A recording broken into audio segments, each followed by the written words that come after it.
There we go. All right. So we are going to try and stay a little more on track this session because we're a whole session behind. It was a great session on Monday. If you missed it, you can go back on our company Facebook page, Remax Whatcom Remax Gateway. If you need a link to that or don't know where it is, it's a private page, so it isn't going to just show up. And you have to be invited to join. But as soon as you join Remax, you should get a Facebook invitation. So if you haven't checked that page out, that is where all of our videos live that we've recorded for training, for classes, for meetings.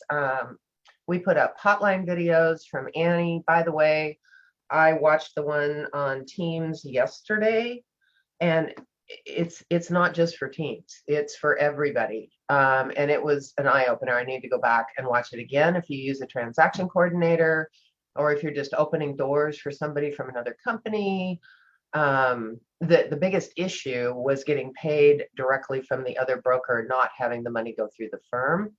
We're in compliance here, but I know some of the outside companies may not be. So those hotline videos are gold. So if you haven't watched them, that's like this class on steroids, and you can get them on YouTube. If you just go to Washington Realtors and then go to videos at the top, they all show up. And Annie's amazing. So with that, we are going to get going. I'm just going to do a really, really quick overview reminder. I'm not going to spend a lot of time on this. This is the Express Forms on the Northwest Multiple.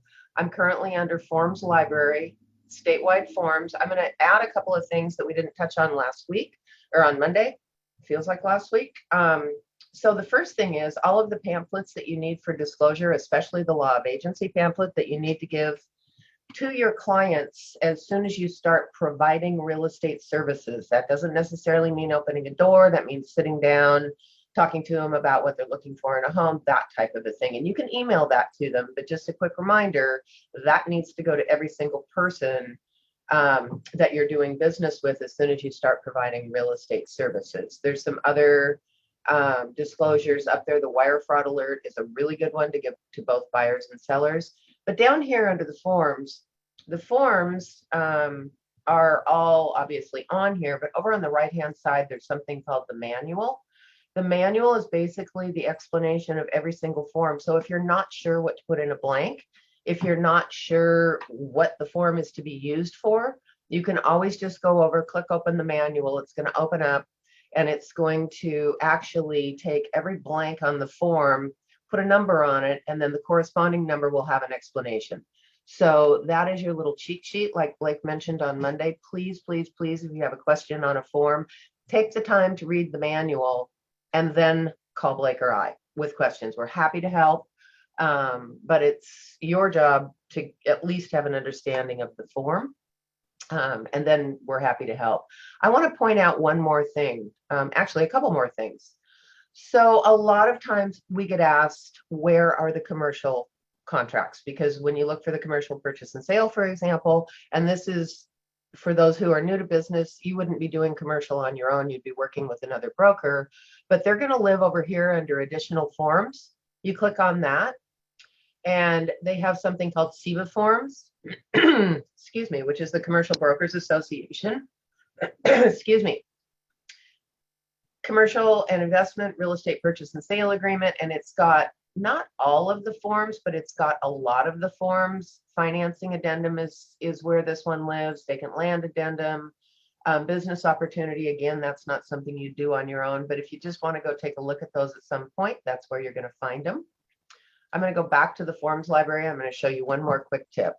Over on the left-hand side, because these forms, actually two more, these forms are, I don't think, in any particularly good order. You would think all the purchase and sale agreements would be back to back to back to back. And yet when you go down the forms list, they're not. They're scattered all over the place.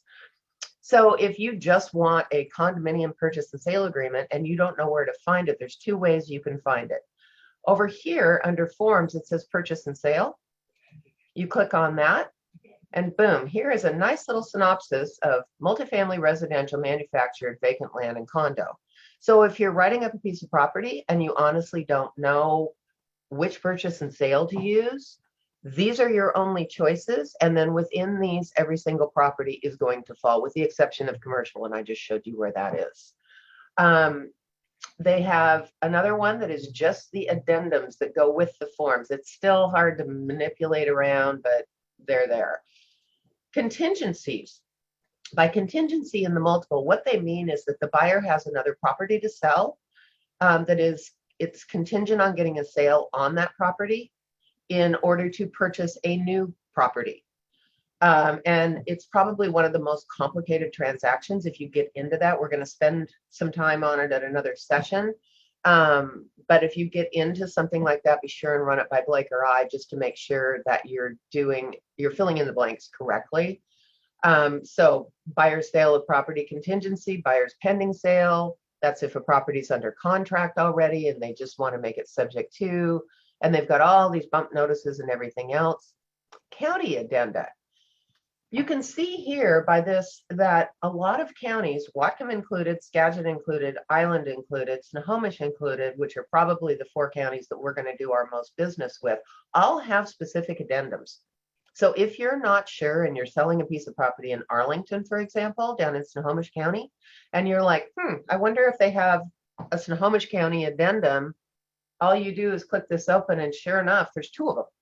Or if you're down on Island County, Whidbey Island, for example. Now you'd think you'd put these together, but they don't, because they don't. So here's one of them, the Island County disclosure. And then there is an Island County noise disclosure. Oh, newsflash, there's jets from Navy Whidbey that fly around on Whidbey Island, and they make a lot of noise. There's a class action suit that was started by a law firm out in New York that still isn't settled. It is actually on appeal, representing sellers on Whidbey Island who purchased supposedly unknowing that there are jets that fly around. And because of the noise, they're claiming that their properties are now worth less. Long story. We have a couple of them for Skagit. I believe there's a Skagit right to manage disclosure. There's also a specific septic addendum. The rules on septic in Skagit are completely different than they are in Whatcom, and they're completely different than they are, for example, in King County. So take a look at, just know this is where they are at. And then Whatcom County, we have just a disclosure that, oh, hey, you just bought a piece of property and there's cattle next door. There might be smells during the year. Yes, we have to disclose things like that. So anyway, there's additional, and this is where you're going to find them. This is the quickest way to get there. You have a purchase and sale agreement, and it's falling through, and you want to know about various. Actually, that's not this one. Those are under the 90s. I don't know where they put them. But this is where you're going to authorize escrow to return earnest money. You're rarely going to use a rescission. A rescission means it's like the deal never happened. You're going to take a step back and rescind the entire agreement. There's release of listings, termination of buyer representation, and termination of a seller representation. That would be used in the event of a for sale by owner who decides they don't want you to represent them. So there's a really quick overview, and there's your little cheat. Here's one more. See this little blank up here? This is for a wildcard search. The asterisk is the wildcard. I always like to put the asterisk and then the word I'm searching for and then the asterisk again, because if I don't, and let's say I'm searching for condominium and it's the 3rd word over in an addendum, if I don't put the asterisk first and last, it isn't going to find that. So for example, let's do asterisk condominium, and you need to have the words exactly like they're written in the contracts in order for this to do its thing. So I just stuck in condominium wildcard asterisk condominium asterisk, and there's actually 7 different ones, but it's a lot easier to look through 7 than it is to look through 100 trying to find all the forms that go with condominium. So your wildcard search, play around with that. It works really, really well. If you're just looking for financing, for example, asterisk financing, asterisk, boom, there's 9. So you're looking for a notice that you're going to change lenders and you don't know where to find it. It's going to be in here somewhere. So there is how the quick search works. on this. Any questions before I move on? That was just a really quick overview of how to navigate the forms. Stop share. Yay. Back up to 36. Here we go. Okay. Back to the purchase and sale agreement. We didn't get very far last time, and my goal today is to get through the entire thing.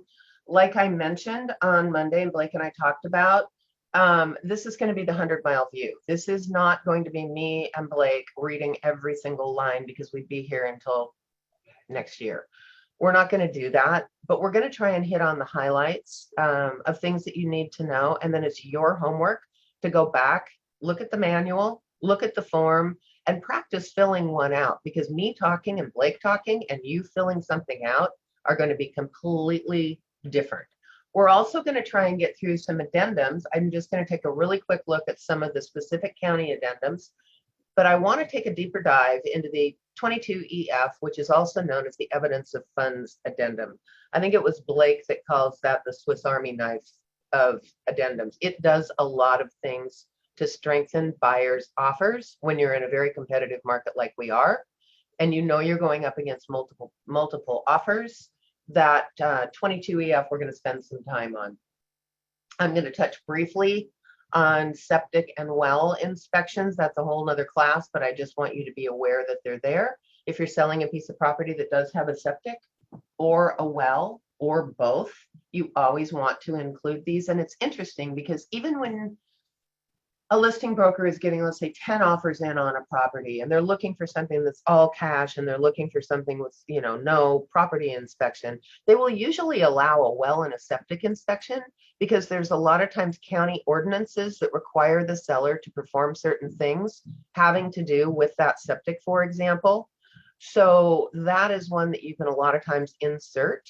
And you certainly don't want to sell a piece of property to a buyer unless the seller provides a recent septic inspection, which a lot of times they do. But if they don't, and you go to the county and you find out the last time that was inspected was in 1972, you definitely want to do that, because you're looking at two parts. You're looking at a septic system, you're looking at a drain field. And if either one of those fails, it's not an inexpensive fix. And the county will come out, if they find out about it, and red flag the property, which means you can no longer use it until it is fixed. So back to residential purchase and sale. And just feel free to jump in, hold down your space bar, which will unmute you if you want to, or just unmute you if you've got a question, throw it out. Here we are. Okay, I'm going to go back to screen share and we're going to get going. So I am on page 2 of the residential purchase and sale agreement. We talked about the purchase price being in cash at closing unless otherwise specified. And otherwise specified means you've disclosed that there is financing, for example. They need to sell a house, for example. They need to sell stocks, whatever. So we have to disclose, if they don't have the money sitting in the bank, where the other, or what we call contingent source of funds, are coming from, including funds from loans, sale of other property, gifts, retirement, or future earnings. You need to cover this with your clients so they understand that if they don't disclose that, their earnest money will be at risk if they are unable to perform, if they're unable to close on the property. Earnest money. We talked about how much at the last session. Blake likes the 1% rule, which is a good one, but whatever you guys decide, you need to kind of know in your head what you're going to recommend to your buyers, because the buyers are going to ask you, how much earnest money do I need to put down? And if you go, well, I'm not really sure, we could go 5. Don't do that. Be very confident. I mean, if it's a $700,000 house and they've got $100,000 in the bank and they really want it and it's competitive, I might say 25,000. Just remembering that no more than 5% of that earnest money is going to be at risk in the event of their default. So, buyer shall deliver earnest money by the delivery date in specific term 7, 2 days after mutual acceptance, if not filled in. Anything you see in parentheses like this is what we call a default, which means that if you forget to fill in a delivery date for the earnest money, it's covered in the contract, keeps you out of hot water, that it's going to default to 2 days. Does everybody remember what we talked about? Okay, here's your first little quiz of the morning. So if you go mutual on Friday and Monday is President's Day, when is that earnest money due into escrow? Some of my new people, I know you more mature people know. So you go mutual on Friday, Monday's a holiday, and it's 2 days. When is that earnest money due in escrow? What do you tell your clients? Wednesday. Correct. What time? This is for bonus points. Anybody know? Because there's a time that goes with that day. Before 9 p.m.? 9 p.m. Good job, Chelsea. Yep. 9 p.m. Julian, good. Yeah, then the Mbali, good. Yeah. You guys need to know that with the exception of possession, 5 days and less are always business days. They do not include weekends. They do not include holidays. If you're wondering if something is a Washington state holiday, and there's one or two, believe it or not, that are recognized federal holidays, but not in Washington, or recognized in Washington, but not federal, I always just go to Google and I say Washington state holidays 2022, and a list is going to come up. So the multiple will also have it, but if you forget, that's a good sheet. So back to the form. Okay, the earnest money is going to go to escrow. It's going to go to the closing agent by the delivery date. It can get there a number of ways. They can give you a check, in which case you will give them a receipt, which is Form 89. They can take the check directly to escrow and get a receipt from escrow, which they will send to us and the listing broker. Or they can wire the money directly in. Now, if you're dealing with a Canadian client or any client who is not in the United States, wire will usually be your only option. In other words, a Canadian cannot walk down to Chicago Title and give them an earnest money check for $10,000. They won't accept it. So wiring is the easiest way to do it. Be sure and put them in touch with the escrow. Escrow is going to give them specific wiring instructions. And then even if you're the listing broker, you need to have that earnest money receipt in our file. Both parties, listing and selling broker, have to have the earnest money receipt. So here's the next thing. The good news is you get the money into escrow. The bad news is, let's say you get an inspection done on the property and the house fails, and it's just full of way more problems than your poor buyer wants to take on. How do you get their earnest money back? Well, you'd think they would just notify escrow, send me my money back.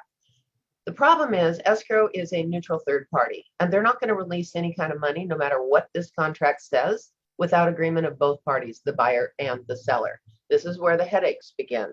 Because if the seller gets nasty and they just decide they don't like the way the transaction ended, even if you're legally entitled to that earnest money back, that seller can drag their feet on signing off to return the earnest money. If that happens, talk to Blake or I or your team leader. We always get it back. It's just some people are easier than others. We'll also help you with the forms. Because right here is the specific instructions that are actually in RCW, which means they're Washington law, on how the escrow agent has to perform if there's a dispute over earnest money and after a certain period of time it doesn't get resolved. It actually goes to court and a judge decides. I can say in my 30 plus years in this business, I think I've only had that happen twice. So it doesn't happen very often, but it can. Included items, we covered this on Monday. So this is more of a detailed list of the things that are going to be included. This is a default list. Remember that you can modify things on this contract. Anything on this contract can be modified as long as you have mutual agreement between both the buyer and the seller. How do you prove you have agreement? You either strike it, have them both initial it, or you put it on a blank form 34, have them both sign it. But a buyer or a seller cannot unilaterally, in other words, by themselves, determine what is included in a contract. So the Mickey Mouse drapes were the example that I had the other day. The seller wants to take them, the buyer wants to keep them, unless they both agree. You need to come to an understanding and negotiate on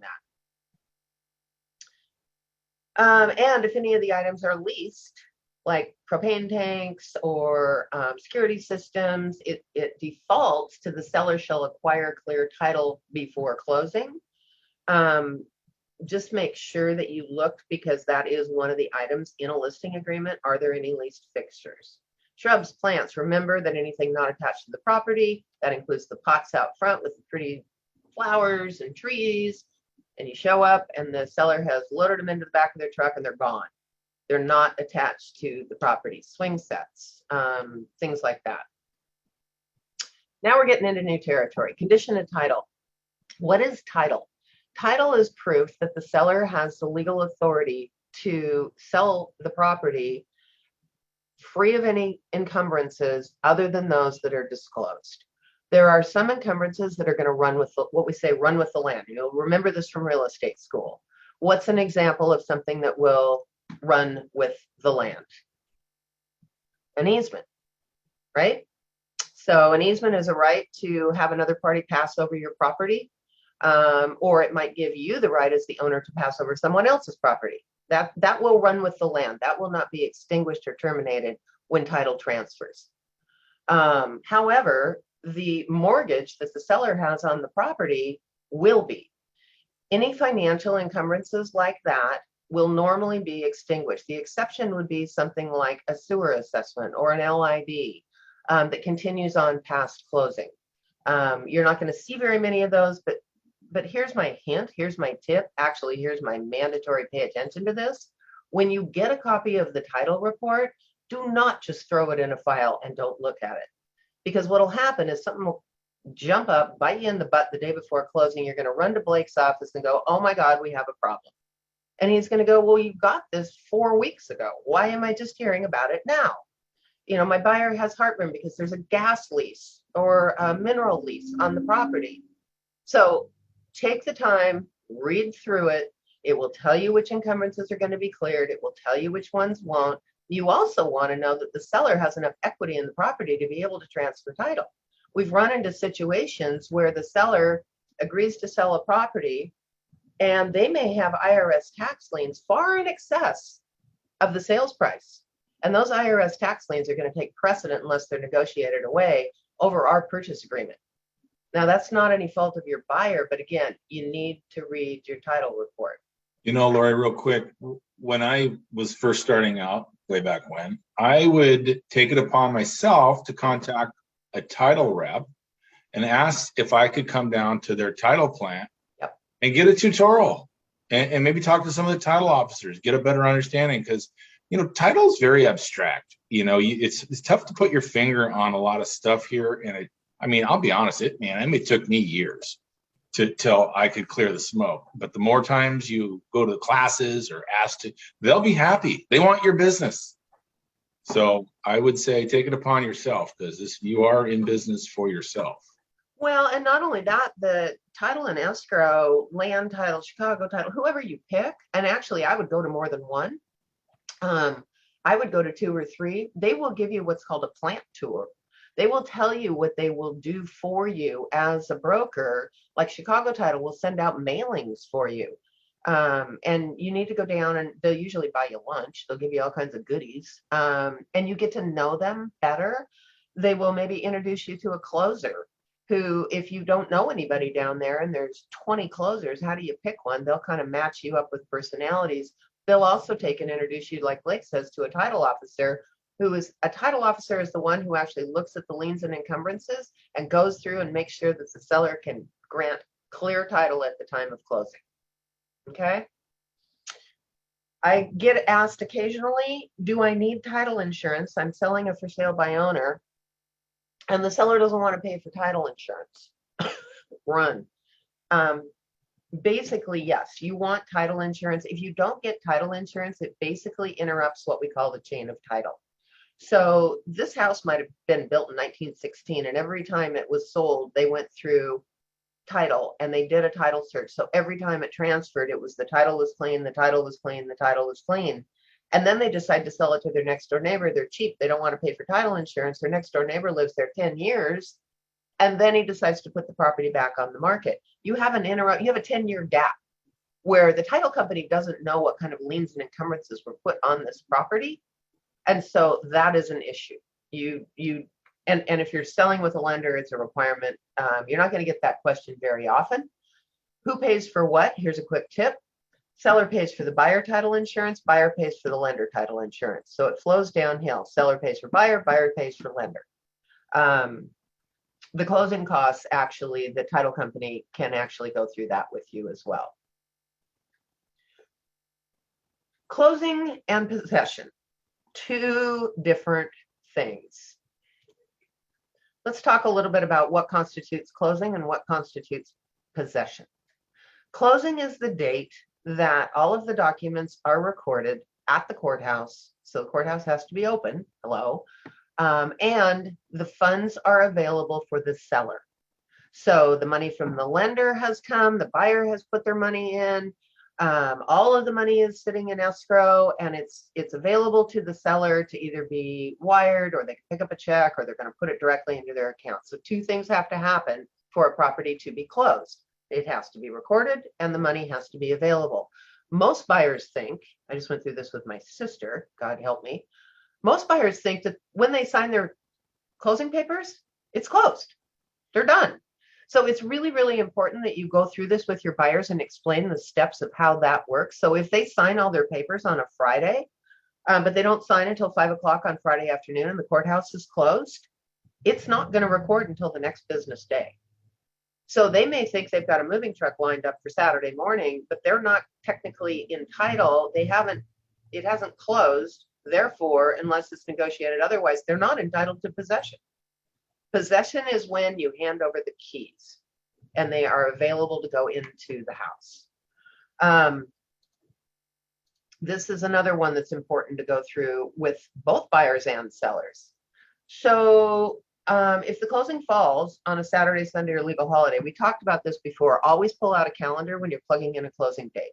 If you don't know what kind of a time frame you need for closing, check with your lender. Number one, if you're representing a buyer, how long are you going to need? That's number one. You should have been talking to them anyway, but they're going to kind of give you the guidelines. Then you're going to see, what does the listing say? Does the seller need a little bit of extra time or a lot of extra time? They're elderly, they've lived in the house 50 years. So that's going to factor into your closing date. Or is it an estate? The house is vacant, the heirs are chomping at the bit for their money, and a quick close is going to be something that is going to be very attractive to them. So all of these factors come into play. Did I miss anything, Blake? I think those are kind of the three. So you're going to check with the listing broker. You're going to check with your lender, and then you're going to check with your buyer. They may have a lease on a property that runs through the end of March. I'm now at February 2nd, and it runs until March 31st.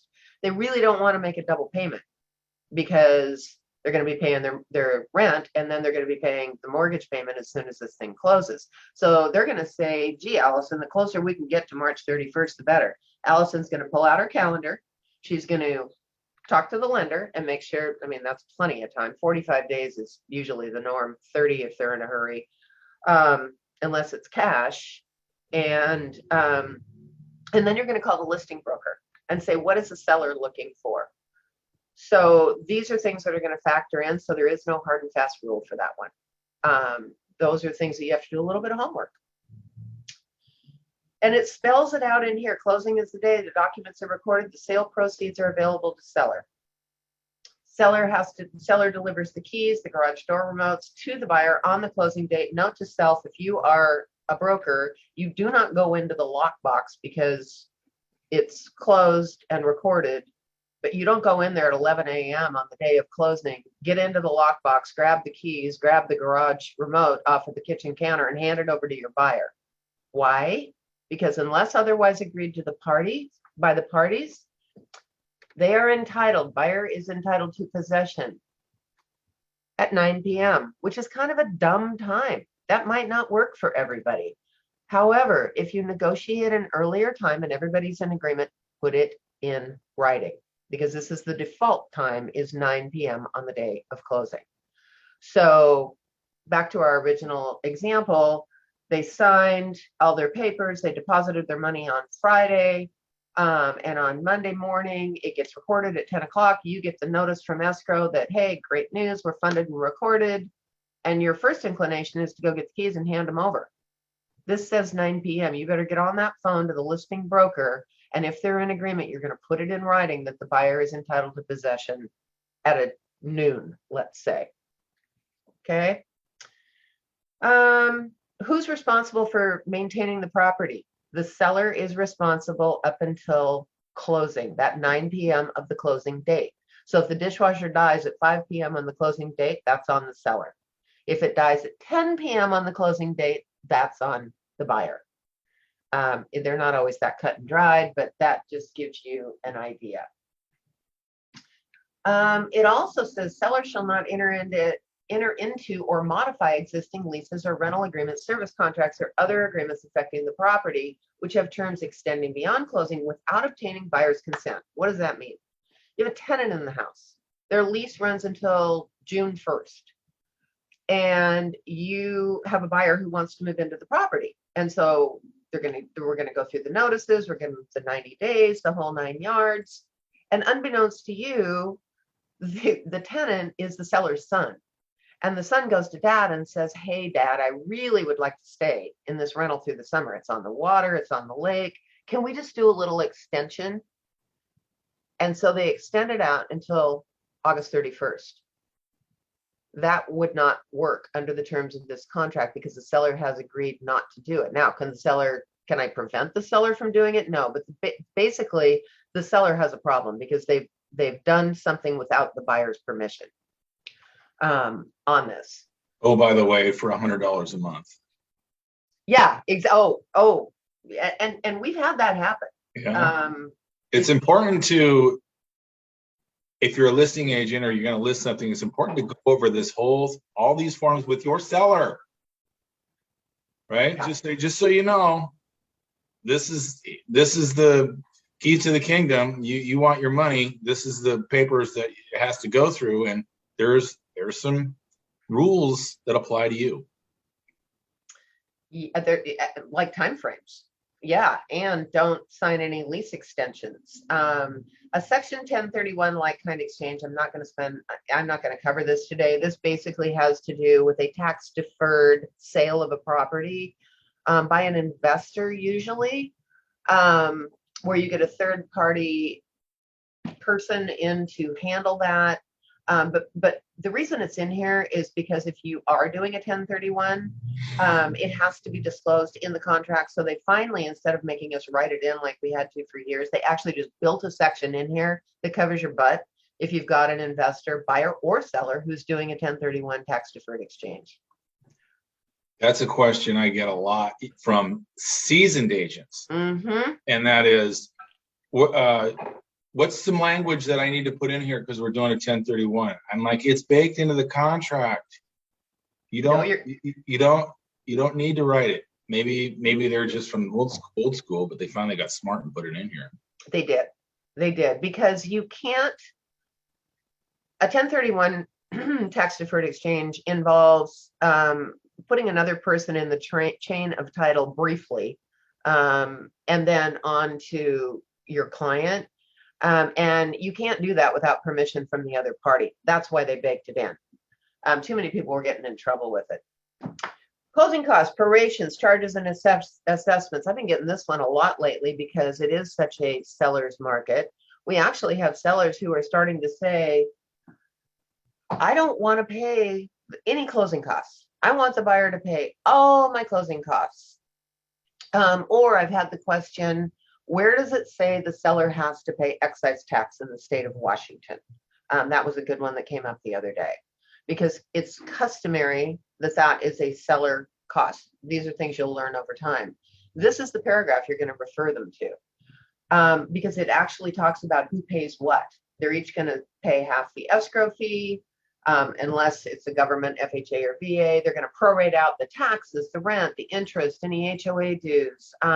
Buyer's going to be responsible for their loan costs, including, and it spells it out, credit, appraisal, lender's title. Here's where it says buyer pays for the lender. Seller pays for buyer pays for lender. Flows downhill. unless otherwise agreed to in this agreement. It's like I said, you can change anything in this contract. If you have a buyer that really, really, really wants the property and says, I don't care, I will pay all of the seller costs, that's fine. You're going to spell it out on an additional addendum, which will trump this paragraph. If there's anything delinquent, because you have a first-time buyer, they're a little nervous. How do I know that all the bills are going to be paid? It's all spelled out in this paragraph. So get comfortable with this paragraph. Here's a big one. Buyer shall pay for any remaining fuel in the fuel tank if prior to closing, seller obtains a written statement from the supplier as to the quantity and current price and provides a statement. What happens if it doesn't happen? There's a propane tank out there. They just had it filled last week, they being the seller, and the listing broker doesn't bother to have anybody go out there and read the tank so it can be prorated at closing. Guess what? Seller is out however much money they spent to fill up that propane tank, and the buyer gets to be the beneficiary. So if you're a listing broker, and again, like Blake said, be sure and go through this contract with your seller, because that's one of the things that has to happen before closing.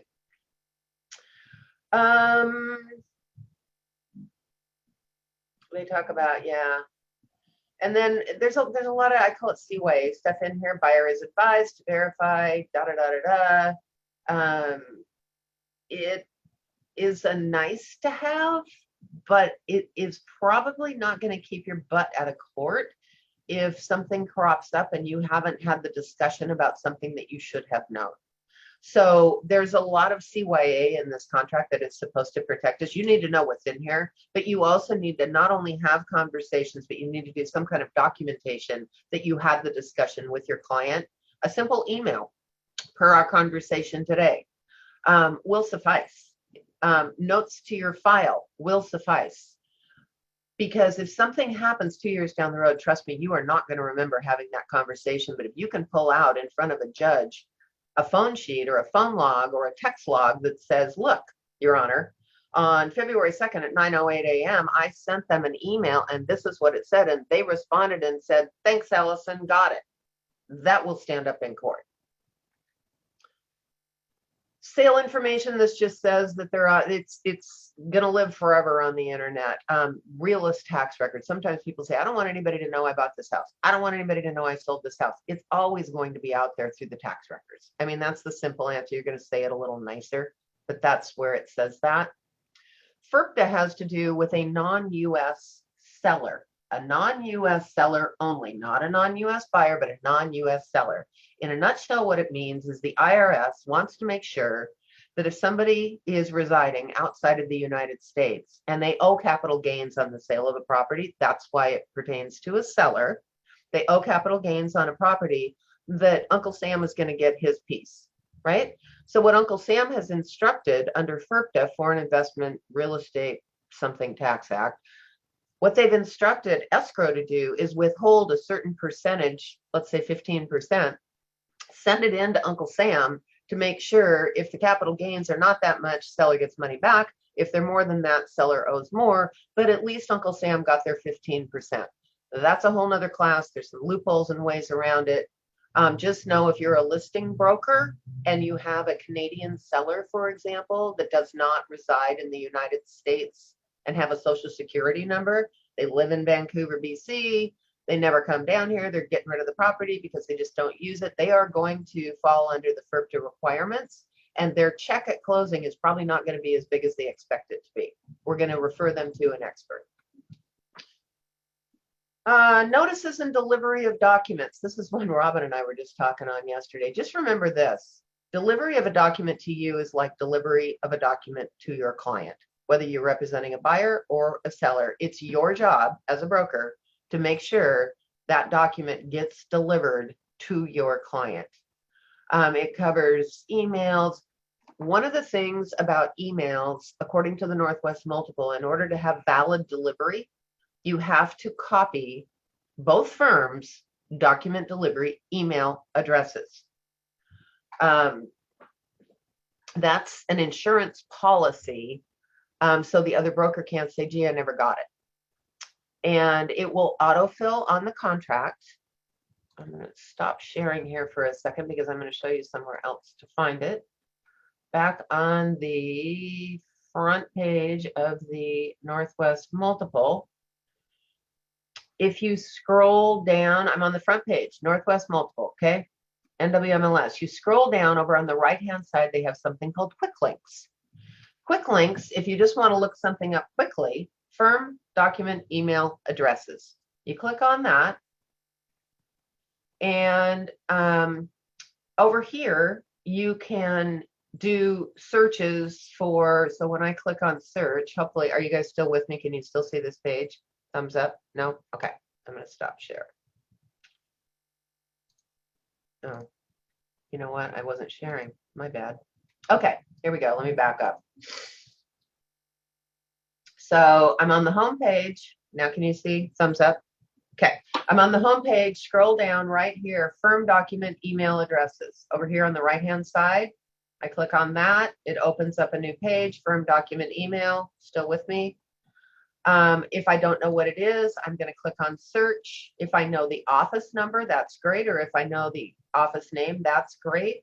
Or this is just alphabetical for every single firm in the multiple. And it's going to give you the office ID. So if you know the office number and you plug it in, that happens to be the Lakeway office here. Up comes Remax Whatcom County. Here's our office ID, and here's our firm document email address. Okay, you can do the same thing for Gateway. So that's where those are going to live.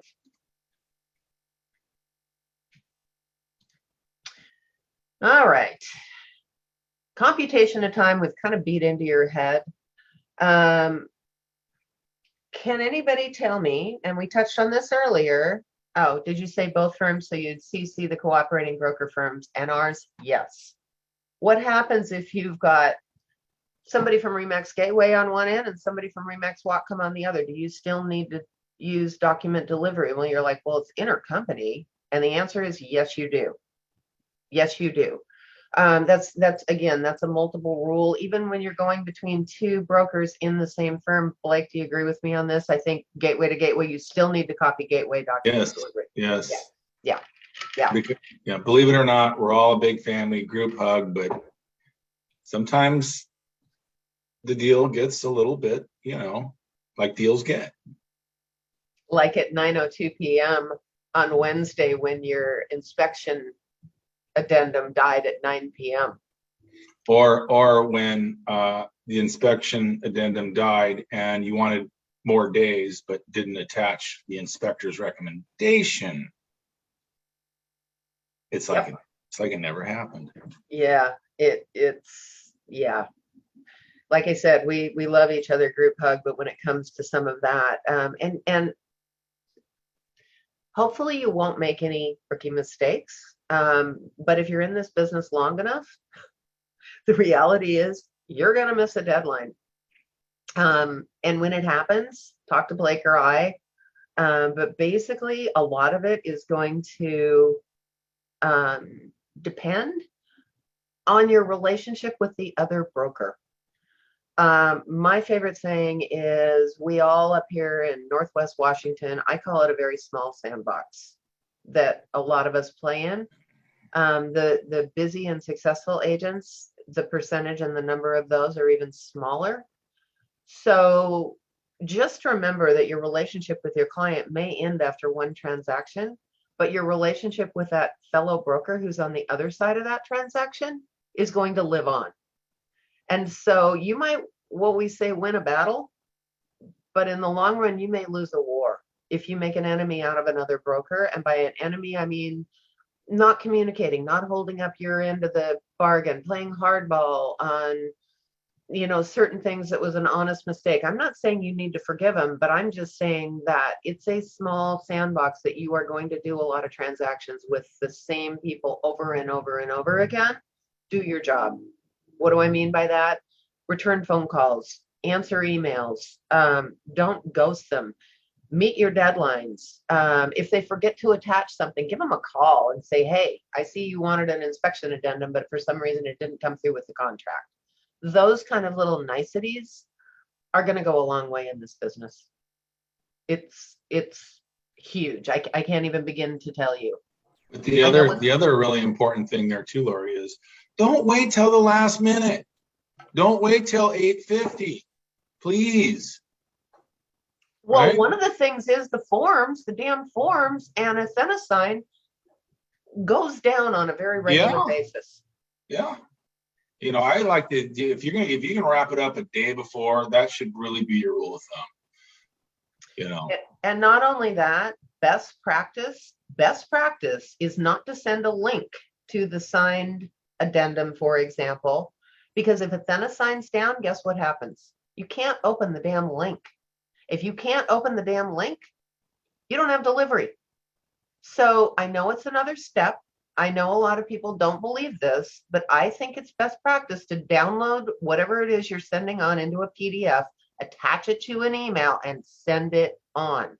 Because again, at 8:50 and your deadline's at 9 o'clock, you have sent the link over with your people's signature, basically requesting $20,000 of inspection repairs, and a Fenassign and transaction desk goes down. Guess what? The listing broker can't open that link. It is like you never delivered. And there is no legal excuse for that. You can't say the dog ate my homework. You can't say, oh, it was down, but I really meant it was in there. Honest, I'll prove it was in there. You are being held to a higher standard, and part of that higher standard of representing your client is doing your job professionally. So we're going to teach you the right way, and we're going to go from there. We talked about legal holidays. Integration electronic signatures just means that we can use them. Believe it or not, 10 years ago, that wasn't in there, and everything had to be faxed or hand delivered. Assignment, what does that mean? I got a really good deal on this house. I want to, what we say, flip the purchase and sale agreement to my best friend, and my best friend's going to pay me $20,000 for taking my place in this contract. I'm going to assign it to him, but that leaves $20,000 that the seller didn't get. It says right here, buyer may not assign this agreement. Oh, wait a minute. Sorry, I forgot to share.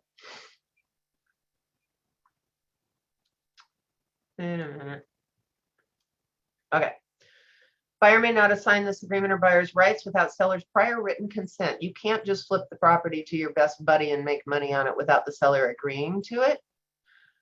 In the event buyer defaults without legal excuse to complete the purchase, then the following provision, and this is back to page 1. Remember, you had the two choices. Either the buyer is going to forfeit their earnest money, or the seller's election of remedy means the seller can sue the buyer. You will always, always, always, always, always check forfeiture of earnest money. I can't honestly think of an exception to that, Blake. Can you? No. No. So But I would say on the assignment though, Lori, typically an assignment will be, hey, my husband's traveling the world. We want this house. That's a good one. Thank you. And he can't sign anything. So I'm going to write it up in my name and or signs. And then when the time is right, I'm going to assign it from me to me and him, or into an LLC. And a good listing agent, though, will put the language in there that, because, you know, the seller does, you know, you don't want to, his seller shouldn't lose out on that 20 grand, like Lori said. So, okay, you're going to, but we're going to put some language in here that says you can only assign it to this person, right, your husband. It is very common, you're right, for an investor especially to want to set up an LLC and take title as the LLC prior to closing or at closing. So I buy it, Loretta Reese, and I want to, it's an investment property. All my investment properties are in individual LLCs. And so I'm going to set up an LLC. I don't have it yet. So I can't, this is a question I got actually. Well, somebody said, well, I know I'm going to set up this LLC and I'm going to call it ABC LLC. So just put the purchase agreement in ABC and then we'll have it all set up prior to closing. What's wrong with that? Well, what's wrong with it, for one, is the bank is going to approve you, not the LLC. Title Right. is going to, again, back to title, one thing too, Lori, title searches the buyers too. Oh, by the way, you guys. And oh, by the way, they look at their credit. Yeah, the title. Oh, looks like you haven't paid child support, and the buyer now is on the hook. They're just like, you can't buy. Now his name's Joe Smith. Well, how many Joe Smiths are there? That's not me. So they'll sign an affidavit saying it's not them. But just beware buyers are not immune to title searches. Correct. And if they have an IRS tax lien, guess who's going to be on the hook for that? They can't just slide under the radar and hope that nobody catches it, because trust me, Uncle Sam is going to get his hooks in them. The other problem with that assignment I was talking about, the ABC LLC with an LLC that is not in existence yet, you can't take title on a property in the name of something that doesn't exist. So ABC LLC is out there in the universe, but it is not a legal recognized entity for the purposes of writing a contract. So you would have to write it in Loretta Reese and then explain or put the verbiage in there allowing you to transfer the title once ABC LLC has a federal tax ID number, it's registered with the state of Washington or California or wherever they live, and all of the legal niceties are done to make that LLC a legal entity. That's the terminology for it. The one thing too, Lori, is that one little Jeopardy fun fact on flipping houses and assigning it. The original purchaser is still actually on the hook. So if he assigns it over here and they default or that original assigner is actually still on the hook. There you go. Professional advice and attorney fees. This is one of those nice to haves that we talked about. Yeah, they're advised to seek legal counsel. Trust me, they're going to claim they never saw this paragraph if it gets ugly. So you need to make sure that you cover it as a matter of practice. If you have any questions on the contract that are beyond my scope of knowledge, I'm going to refer you to an attorney, which they're probably not going to want to do, but it's baked into the contract, like Blake says. Here's the offer. The offer must be accepted by 9 p.m. of the offer expiration date unless sooner withdrawn. What does that mean? So, oops, Bally, I'll get to you in just 2 secs. So you make an offer and the seller accepts it at 5 p.m. and they don't get around to returning it back, that delivery thing, back to the selling broker. And at 5:15, another offer comes in and it's $50,000 more. And the seller says, whoa, Lisa, get rid of that other offer. I want to take this one. It's $50,000 more. It's going to put more money in my pocket. And you haven't delivered the other one. You can withdraw anytime you haven't delivered something. An offer or a counter offer can be withdrawn prior to notification that you've got mutual acceptance. A lot of times in this hot market, listing brokers will actually have a seller sign that withdrawal of offer and leave the the buyer's name blank. So if this happens and the seller's driving to Seattle to go to a Mariners game and they're like, oh my God, Kelly, get a hold of it. I don't want to do that. And you're like, oh crap, I don't have a withdrawal of offer. So I'm going to have to send it to you, send a sign, and they got to try and do it on their phone. So that's just another little piece of how that goes. So you can withdraw. If they sign it, accept it, it gets delivered back, all is great. What happens if the sellers don't get around to signing off that offer within the specified time by 9 p.m. of the expiration date? At 8 o'clock the next morning, they wanted to sleep on it and they're like, okay, Nina, we like the offer. We're going to sign it. We're going to send it back. One or two things can happen. The buyer can say, yay, we're on our way. We're going to go ahead and perform. We don't care that it expired. We're going to go. We've made our application. We're scheduling our inspection. We are moving forward on the transaction. That's best case. Worst case is the buyer also slept on it and they go, gosh, Nina, you know what? We think we paid too much for the property. We really don't want to go under contract at that price. Is the buyer obligated to move forward on that contract at 8 a.m. the next morning? No, because it expired at 9 p.m. the night before. So timeframes are kind of a double-edged sword. It depends on what we call the intent of the parties. Always best practice to try and get either that offer expiration date extended in writing, or because exactly that definitely can happen. Okay, Bali, you got a question. You got your hand up. You've been waiting patiently. Yes. So my question is, say the contract says the names of husband and wife, and now the wife goes to a different country and she be back in 6 months and we are closing very next month. How would she sign? Believe it or not, we can actually close escrow on people who are not in the United States. It's a little more complicated. So let's say she's in London. We've actually had this happen. So escrow is going to help us determine who is it. The key to the signature is going to be getting it notarized. And it's up to escrow. Escrow gets to play God on what they're going to accept as a valid notary in a country that is not the United States. A lot of times what they will make them do is go to the US Embassy and sign in front of a notary there. But the documents can actually be emailed to the client in London. They can download them and print them off, take them to the embassy in front of a notary, sign them all. So you can email out the original documents and then just print them off. But once they've signed and been notarized, the original, what we call wet signature, original signature has to go back to escrow. So they would have to go back via FedEx, UPS, whatever. So you can't just email them back.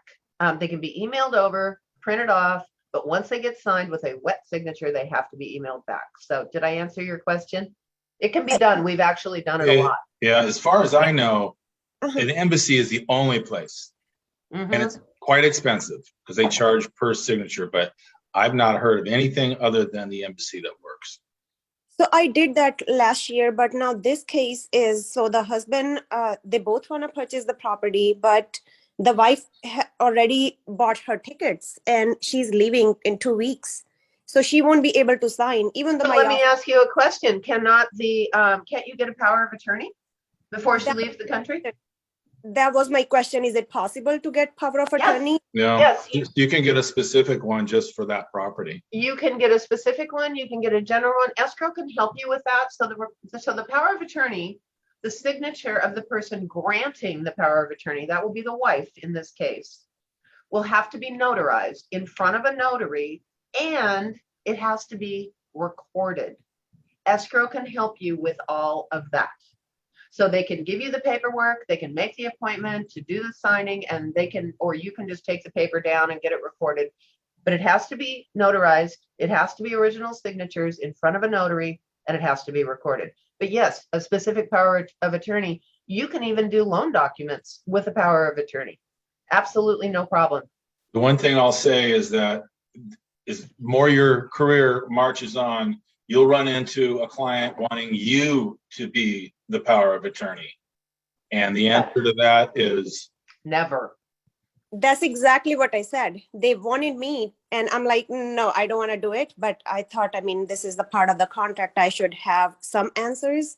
And I'm running into this problem already. But my offers was in multiple offers and didn't get accepted. Oh. Yeah. So it went 200,000 up than the asking price. So that was crazy. So Lindsay Lorraine makes the comment, I believe you'll need lender approval. I think it's more of a disclosure, Lindsay. I don't think that, and if you know something I don't, please feel free to chime in because you're in the field. But I think it's more of a notification to the lender that then when they draw up the loan documents, it will have to be drafted for signatures with a power of attorney signature line. So yes, that can be done. All right, back to my screen share. Here we go. Good questions. Offer, you will note this 9 p.m. is consistent pretty much all the way through. We've got the same thing with counter offers and how counter offers are handled. Really two ways of doing it. You can strike something on the original offer and have both parties date and initial it. So if it's something as simple as the price, or you can use a counter offer addendum, which is also best practice. If you use a counteroffer addendum, just make sure when you send the contract to escrow that you put the counteroffer as the first page so escrow sees it, because we've had transactions go all the way through to closing and the escrow is working off the purchase price on page 1 and you never bothered to strike it and get it initialed, which legally I guess you don't have to because you've got this addendum stating the price change, but escrow didn't see it. You have to remember these people are doing hundreds of files a month, and so it's your job to make sure. Or if you've got a seller concession, you negotiate on an inspection where the seller's going to contribute $5,000. Make sure that gets to escrow. Make sure that escrow sees it. And when you're reviewing, if you take a look at the settlement statement prior to closing, make sure that's on there as well. Offer and counter offer, both default to 2 days, 9 p.m. Agency disclosure talks about exactly that. Agency disclosure. It basically gives permission, and it spells out who's representing who, and it also gives permission for 2 brokers in the same firm to represent unique parties, and Blake and I become the dual agent as designated broker. So Chelsea has the buyer, Jessica has the seller. They're both in the same gateway office, but they're representing their individual parties. Blake is the one who is the dual agent. Or in Whatcom, same thing. I would be the one that is the dual agent. And when you come and ask me questions, you have to remember, I've got my dual agent hat on. Okay. I can give you advice. I can help you through contracts, but I'm also representing the other party in the transaction. So if I know something like why that seller has to sell, I'm not going to tell you that. So if you need help putting verbiage in a contract, I'll help you all day long. Commission. It just says they're going to pay commission in accordance with the listing agreement. What's the exception to this? So a listing broker and a seller has no obligation in the multiple to divide that commission equally between the parties. That's fallacy number 1. Number 2, the seller is under no obligation to offer any commission to a buyer broker out there. So how do you get paid if that happens? Or maybe they know it's a hot property and the seller only wants to pay $500. So the buyer, hopefully, is going to be responsible for payment of the rest of it to you. How do you accomplish that? A buyer brokerage agreement. If you don't have a buyer brokerage agreement signed by your buyer stipulating that I'm going to do my darndest to get the commission to be paid by the seller, but in the event they can't, you agree to pay the balance, that would be up to them. However, there is an exception. If you have a buyer brokerage agreement signed, that gives you the legal authority or the right to go negotiate with the seller under multiple rules. If you don't have a buyer agency agreement signed and the seller's only offering $500, and your buyer says, hey, go to that seller, let's see if we can at least get them to pay you 2% or 3%, you have no legal right to go try and negotiate a higher commission unless you have a buyer brokerage agreement.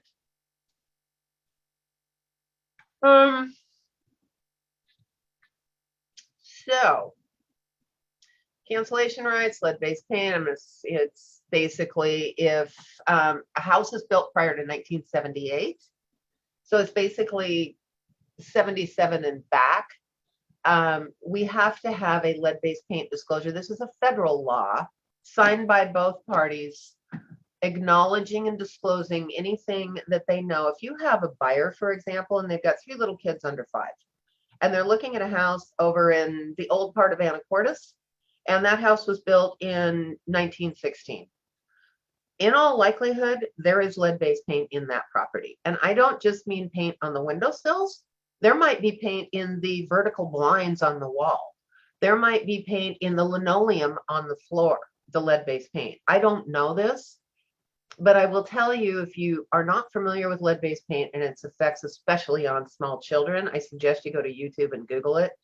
It will stand the hair up on the back of your neck because it's really, really bad. So most of the time we blow right past a lead-based paint disclosure. The buyer says, oh, heck, we don't care. And the seller says, I'm not going to do anything. We just want to make sure that our clients are safe. This is one case where safety issue is going to come in. And so you need to be familiar with lead-based paint. I'm not saying that adults aren't exposed to it, but it really, really, really affects little kids. Just an FYI, I've watched a couple of videos on it, and you just need to know this needs to be in your repertoire. Information verification period. This is what I call a get out of jail free card for the buyer. What does that mean? This is such a vague disclosure that if the buyer changes their mind, and this is left in the contract within 10 days, which, by the way, those are calendar days, not business days, 10 days, they can basically wave their hand and say, I'm out. So buyer shall have 10 days after mutual acceptance to verify all information provided from seller or listing brokerage firm related to the property. The contingency shall be deemed satisfied unless buyer gives notice. So in other words, if you do nothing, it goes away. But if buyer gives timely notice, if they give notice, then this agreement shall terminate and the earnest money shall be refunded to the buyer. So anything that is put in that listing agreement or anything that is put in that Form 17 seller disclosure that the buyer wants to go verify, school districts is a really common one. Bus lines is another one. Clients don't have a car, they need to be on a bus line. You think the bus line stops out front and you find out, or for their school, you find out it stops a mile away, and that's just not going to work for them. One of the things that buyers brokers are doing in this market is striking this to make their offer more attractive. It's not best practice to do so, but that's one of the things that people are doing. And I'm tiptoeing through this one. Blake? It has to be, you can't just say, I want out. You have, like Lori said, you have to have some identifying materially inaccurate information. Like they printed a flyer and something was wrong, but it's just not, hey, I want out. You gotta specifically find something. Now, what Annie says is that buyers aren't striking it, but sellers are. And she said that's a terrible practice because in the event it closes and then something crops up and buyer wants to sue seller. Well, seller struck this and buyer didn't have an opportunity to check. So that's what she says. And that's very, very true. When you're structuring an offer and you want to do anything like that, again, check Blake and I. All right, we're on the last page. We're doing better today. Property condition disclaimer. This is that catch-all of buyer, you need to go check things out. And it covers pretty much everything in here.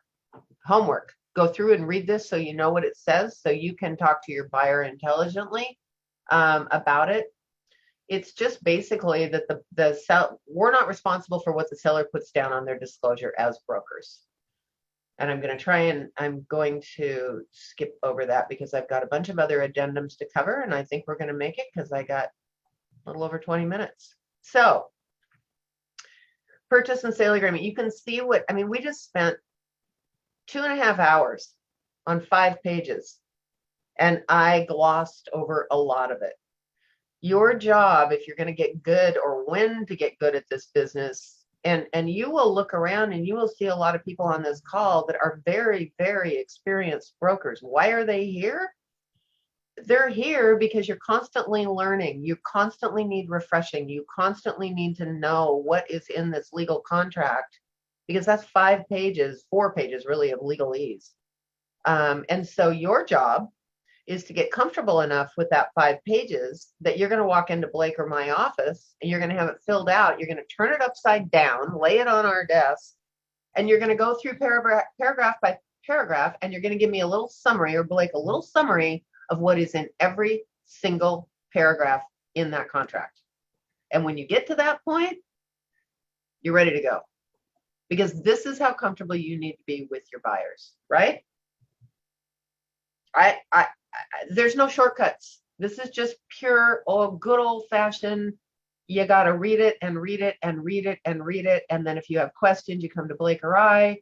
You can email us, whatever. And every time you go through this contract in a class like this, you are going to pick up a nuance, because you will be at a different stage in your career. The people who are brand new to business that are on this call are drinking out of a fire hose right now. The people who have been in the business for 5 years or even 10 years or more, the Kellys of this world, Kelly could probably, fill this contract out with their eyes closed. And I don't know why, Lori, I don't know. You what? Sorry.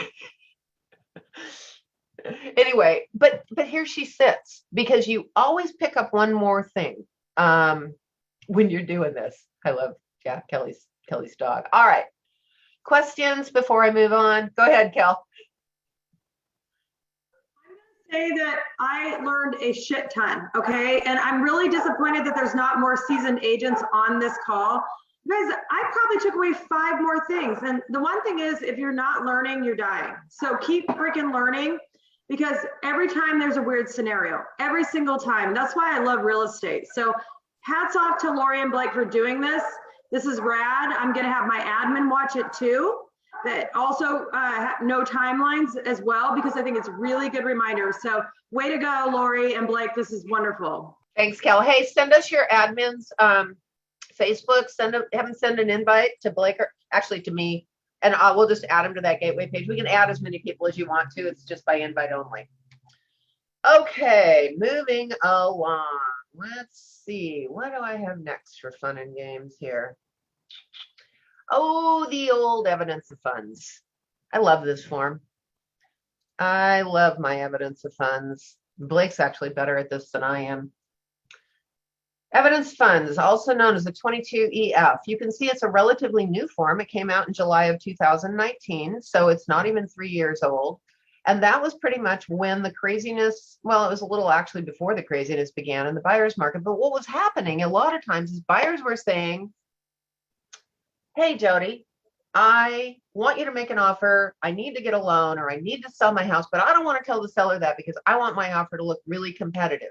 Well, if you go back to paragraph 1 on Form 21 purchase and sale agreement, remember it says the buyer has all cash in the bank ready to go unless otherwise disclosed. And if they don't disclose it, they're in default under the terms of the contract. So you're in a catch-22. You don't want to lie on a contract, because if you get caught, your buyer gets kicked to the curb, which the seller has a legal right to do. So you're like, eek, I really want to make my offer aggressive. I know you need to get a loan. And so what was happening is people were writing up their own agreements. Well, anytime you do more than fill in a blank, you are practicing law. And the more you write, the thinner the ice gets, and the more likely is that you could get sued. Because if you're going to put pen to paper on a blank Form 34 and there's a problem and it goes to court, the judge is going to hold you to the standard of an attorney. So in other words, if you're going to practice law, you're going to be held to the same standard of the law. And I will tell you right now, I don't care. I've been doing this for a long, long time, and so is Blake, but I am no attorney. So that's why all these forms exist, to hopefully cover, let's say 90% of the scenarios you're going to find yourself in. If there's a form, use it. If there isn't, ask Blake and I for help with the verbiage. Evidence of funds. This is your disclosure to help get around that first paragraph, but still make your offer really, really competitive. And the first thing they talk about is the definitions. Evidence means, this is one a lot of people miss. I'm sharing. Okay. Documents from, so a bank statement, for example, a financial institution in the United States that has a buyer showing sufficient cash. Oh crap, my buyer's from Canada. They've got $1 million in the bank, but it's on a Canadian institution. Can you use that Canadian bank statement? Yes. But what do I need to do? I need to strike the thing that says United States, and I want to put in Canadian. Okay? If you don't, you're in default, or you could be in default. You've basically, you're not in compliance with the terms of the agreement. Non-contingent funds means I can walk down to the bank today and pull the money out. Anything else, 401k, stock portfolio, diamonds in the trunk of my car, the rare car that I've got in my driveway and the buyer's coming over this afternoon to give me a check for $200,000. Those are contingent. The money is not in the bank. You had a way of saying it, Blake. If it's more than one step. Yeah, anything short of a bank teller, it's contingent. Mm-hmm. If there's a bank teller, is it the only thing stand between you and your money as a bank teller, then it's non-contingent. Any other steps past that, it's contingent. You will have buyers try and convince you otherwise. Trust me. Yes. Well, it's in my 401k. All I need to do is write a letter and wait for them to send the check, but it's my money. It's contingent. That's where the old HELOC comes in. And a HELOC, yeah, it's still there. They could yank that HELOC that day from you. So that's just another step. Or again, what I just went through with my sister, she had a nice little stock, stocks with Robinhood. Well, we all know what happened to the stock market since January 1st, right? If anybody owns any stock, it has not been a fun month. So what started at X in January 1st quickly declined to Y by January 31st, which is when we closed. So we don't want to put the seller into a position where we're telling them that they've got all the money for something that isn't sitting in their bank account. Valley, go ahead. Okay, so I have another question. So example, I just put an offer on, the person had HELOC and the pre-approval I got was 50% down, conventional loan, and he was using HELOC money. Do I need to disclose that on 22EF? Or I just go with the 22A and put 50% down conventional because that's what it says on the pre-approval. Anybody want to take a run at that one? Blake, go for it. So your 22A is already a disclosure that they're getting the loan for the remaining 50%. The down payment 50% proof is this form right here. So yes, you would use this form, and a listing agent a good one will counter with this form saying, that's cool, I want to see where your money is. The seller wants proof. And let me tell you, when a good listing agent doesn't ask for proof, and 20 days down the line, it was actually a bonus that was supposed to get paid that wasn't paid, that seller's going to look at you as the listing agent and say, why didn't you verify where their money was coming from? At least have the discussion with them. So Bolly, get with me afterwards on this. I don't know how far into this transaction you are. It's closing on the 21st. Okay. But I mean, it's hard to go in after the fact. So get with me after the class and you and I will have a conversation about this. Okay. Okay. Thank you. Yeah, some of this has to be common sense. We don't want to do anything to the detriment of our client, which is her buyer, but we also want to protect them. And so what happens a lot of times in these cases, here's one thing I want you to take away that you will use for the rest of your career. When it comes to things like that, it is not your place to make a decision on behalf of your client, ever. It's not your property. It's not your money. It's not your house. You're not walking in their shoes. It's your job to present options to them and let them make an informed decision. Does that mean that they won't say, well, hey, Mackenzie, what do you think about this? Sure, they're going to ask you what you think, but it's not your decision to make. Remember that. So if you've got 10 offers and the seller says, Zach, which offer should I take? Well, let's look at the strengths and let's look at the weaknesses. And I've kind of narrowed it down to these 3, but let's go over all 10 of them. Did Zach just tell the seller which one to accept? No. It's not your place. Your job is to present facts, to present scenarios, to present information, but it is always your client, the buyer or the seller. It is always their place to make the final decision. If you remember that, half of the things that you run into in this business will be solved. I guarantee it. Okay, I'm gonna lower. Thank you. You're welcome. Okay, evidence of non-contingent funds. So non-contingent, nothing between you and the money except the teller.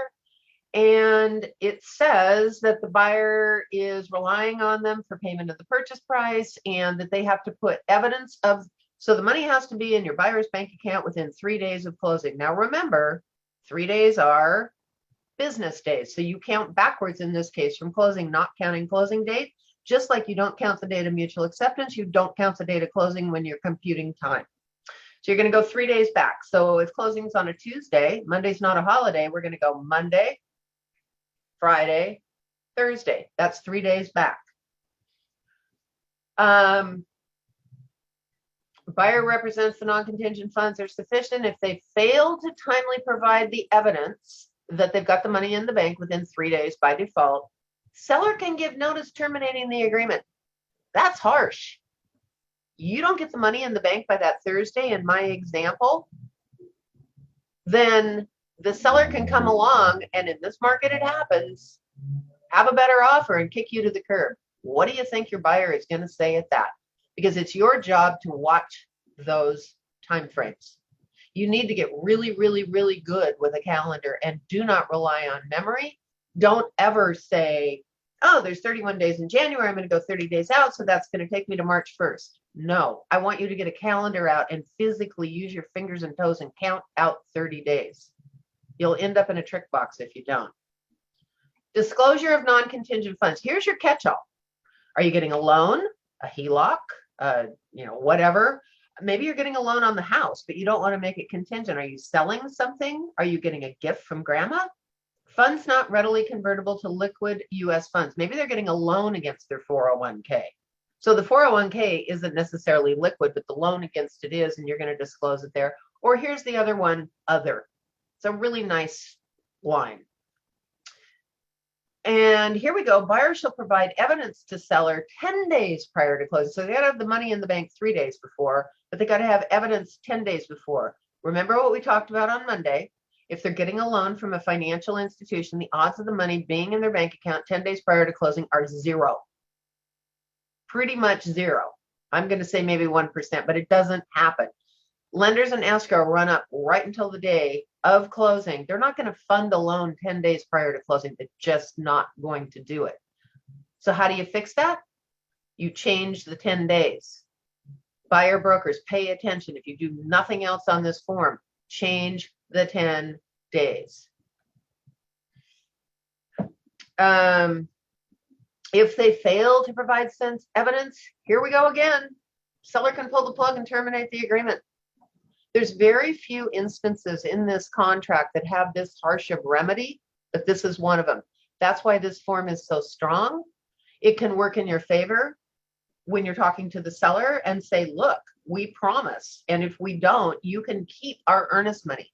This isn't a contingency form. This is a disclosure form. We agree to do this, this, and this, and if we don't do it by this date, you get my earnest money.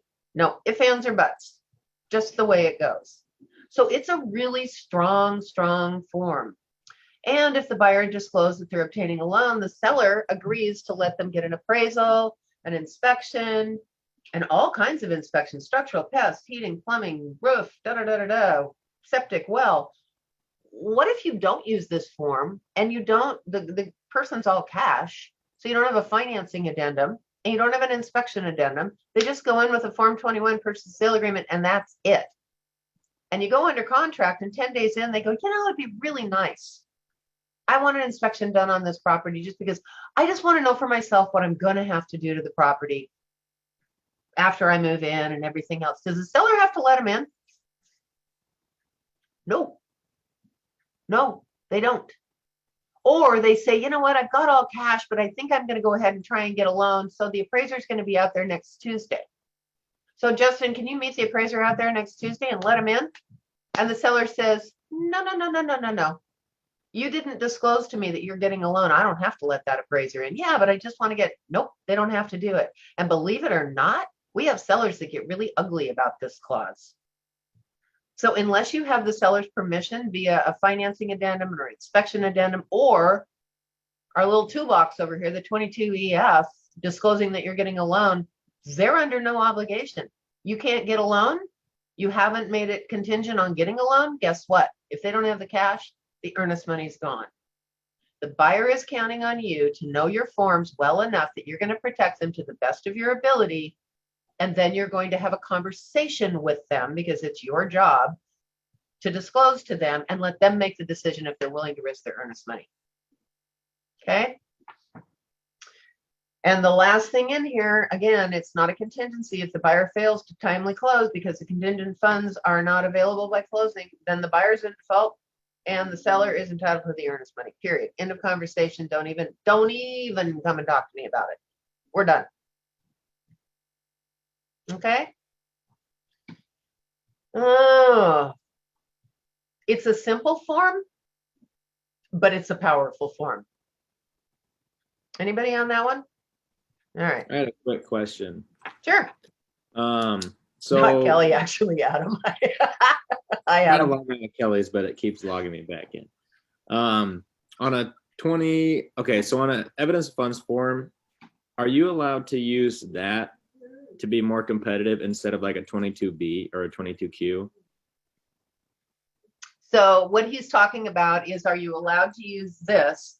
So you have a property that you have to sell in order to purchase the new home.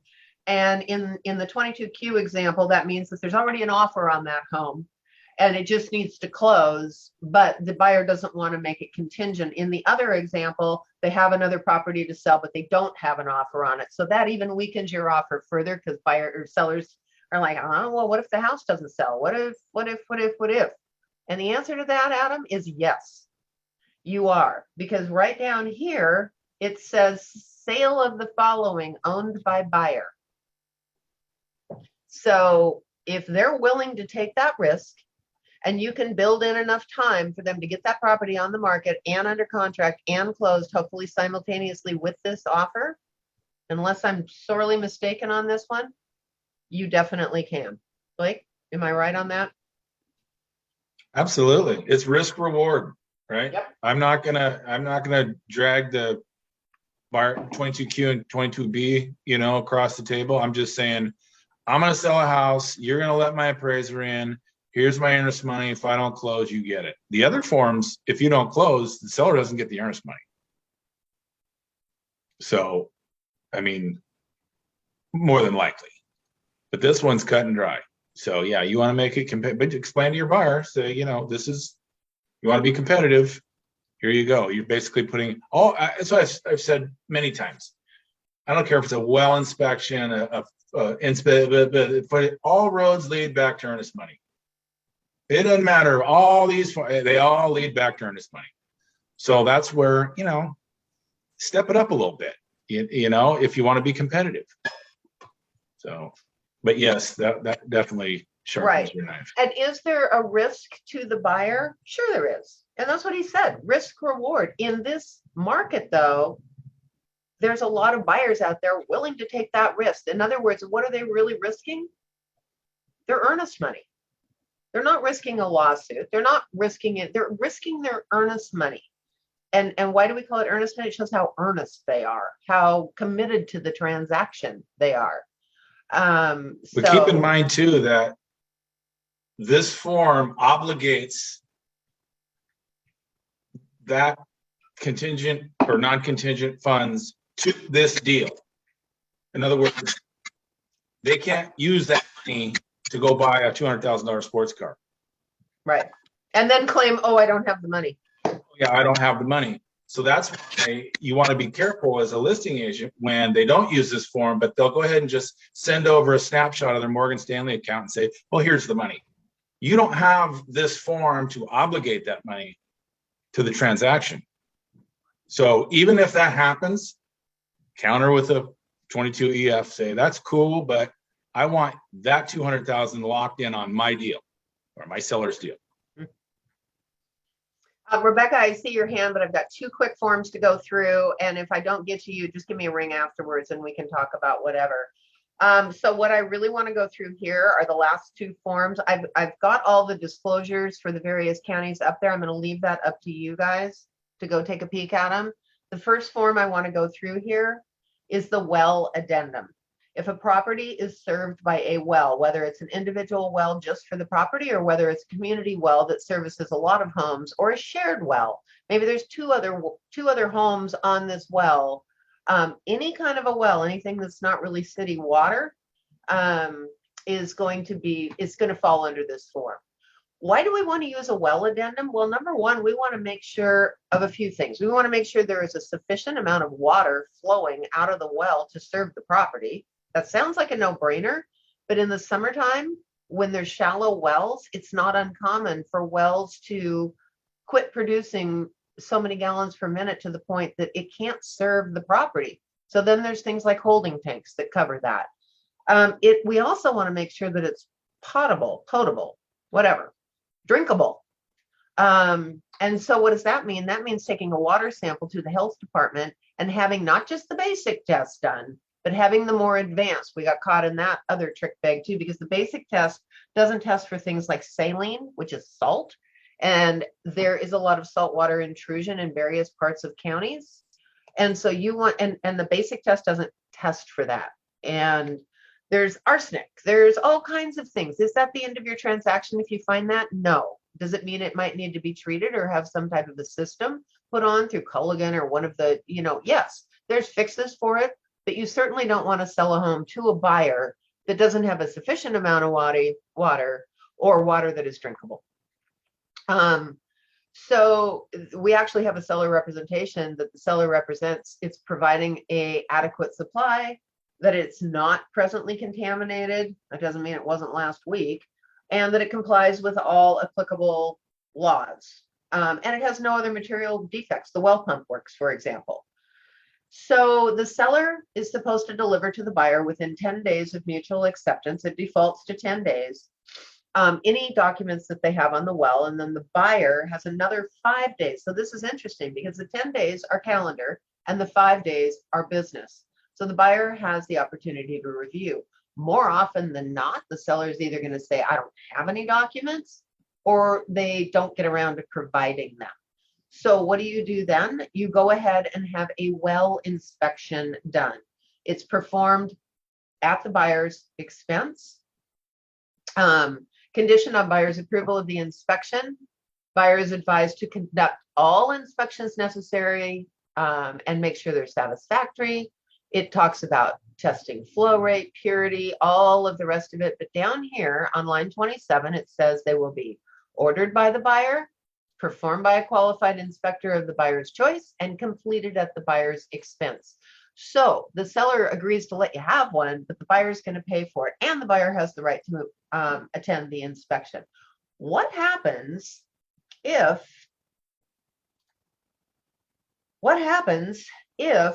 the well fails? Let's say the equipment fails, the potability fails, you got to put in a big holding tank and the buyer doesn't want to undertake that. Does the buyer have the right to walk away from the transaction because of that? And the answer is yes, they do. And a lot of people don't know that. A lot of people think this is just for clarification purposes. It's a nice to have, not a must have.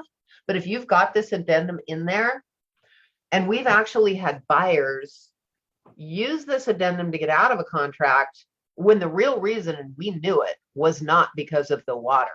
So this is a tricky one. You need to read this. You need to understand what's in it. And especially for you listing brokers, you need to close this door as quickly as you can, because it does give the buyers opportunities to watch. That was kind of a news flash on me. I didn't know that. So it says right here, if they're within their 15 days, actually it's probably a little more, if buyer gives timely notice of disapproval, the agreement shall terminate and the earnest money shall be refunded. It doesn't even really need to fail, according to Annie, but there you go. And so we've pretty much covered the well inspection. So I'm going to jump over. I'm going to do septic really quick, and we're going to call it a day. Remembering that there are separate septic inspection addendums for Skagit County, King County. I'm just going to cover the generic one for right now, which, oh, by the way, does work in Whatcom and I believe Island. Septic addendum. Who knew that you were going to get so good at all this when you got your real estate license and talk about things like this? So most counties have specific rules that you have to comply with in order to keep your septic system on the property. And one of them is that at the time of closing, that the system has been inspected and cleared by a certified inspector.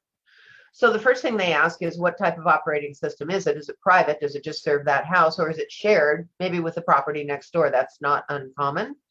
And we have the seller representing, but here's the catch-all, to the best of their knowledge, that the operating system doesn't require repair other than pumping and normal maintenance, and doesn't currently violate any standards and regulations, and has no material defects.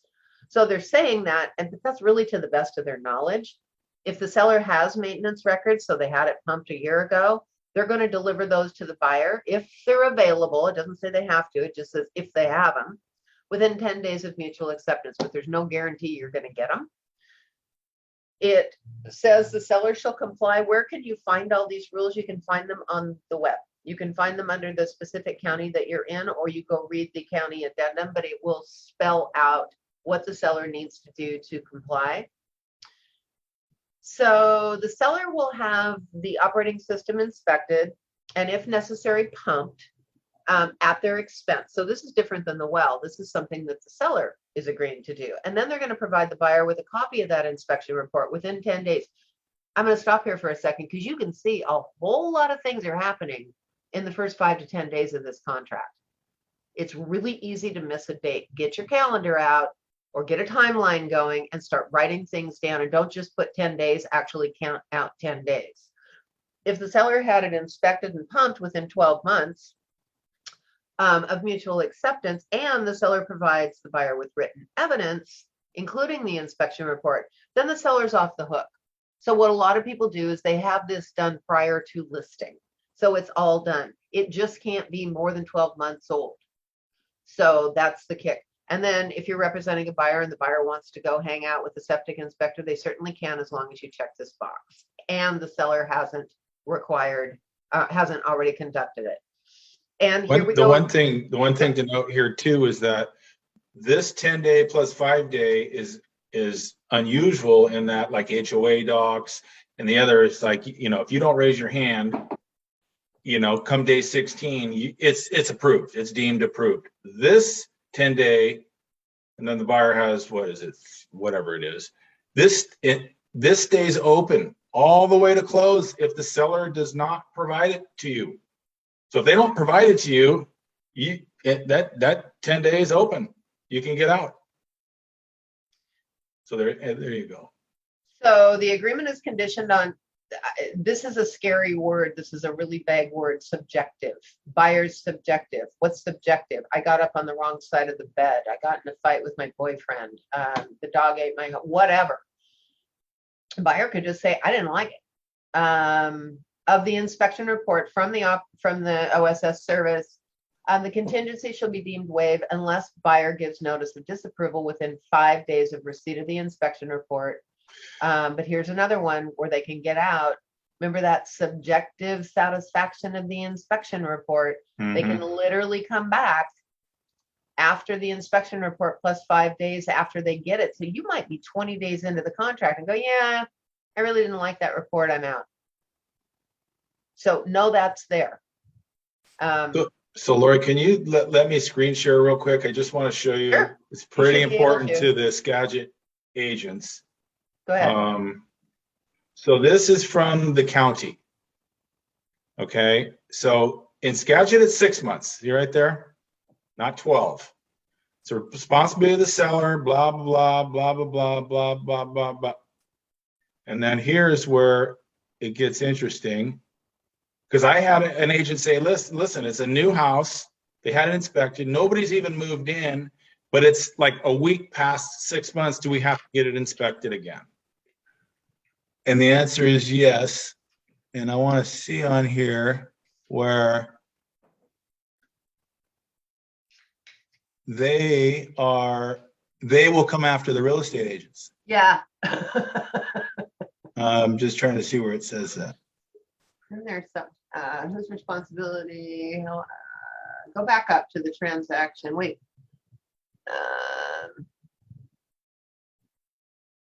No, It might be in here. I read it. well, and the But seller anyway, has to, they say that the real estate agents can also get fined. well, and go back Number down, it four? says if failure to provide and the seller, it's $75 a day, there it is. Number 5, in addition, the seller may be subject to a fine of $75 a day for failure to have the inspection. So it closed and funded a month ago, and the seller didn't provide this in Whatcom. They can go back to the seller and bill them $75 a day times 30. Guess who's not going to be very happy?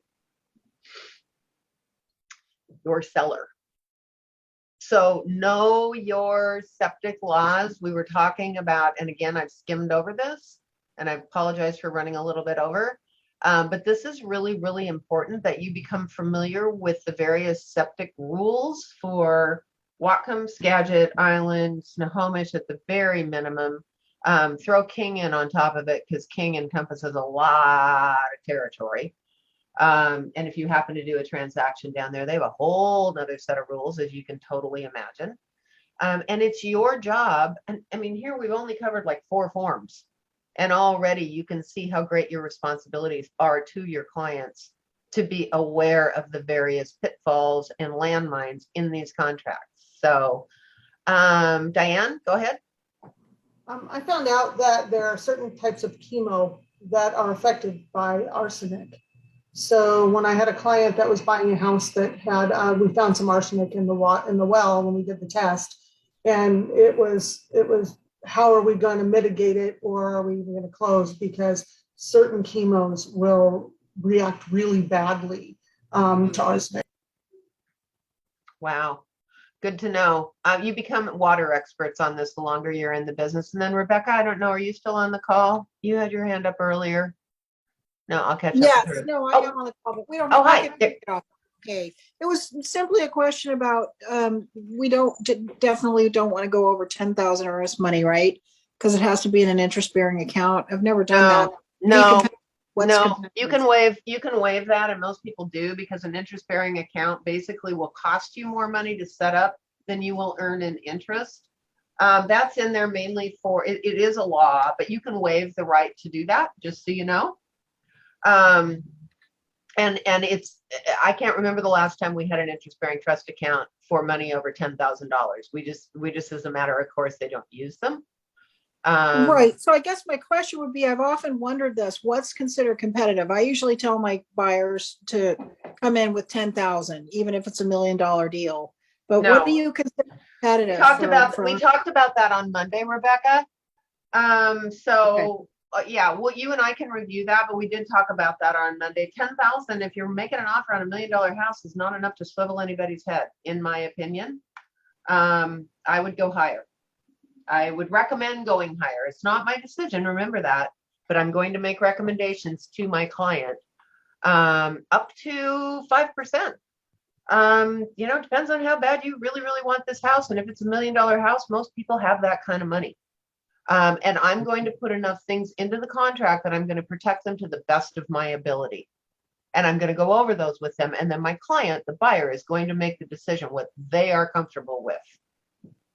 Okay, good deal. Thank you, Lori. Great show today. Thank you. You're welcome. Anybody else? Good job. All right, we're back on it again next Monday morning. Next week we go Monday, Wednesday, Friday. So be prepared to keep going. This video will be up on our Facebook page within about an hour. So if you want to go back, we covered a lot of territory today. If you want to go back and cover it again, pull your forms out, download them, print them off, read them, mark them up, ask questions, and yeah, have a great rest of the week. See you Monday.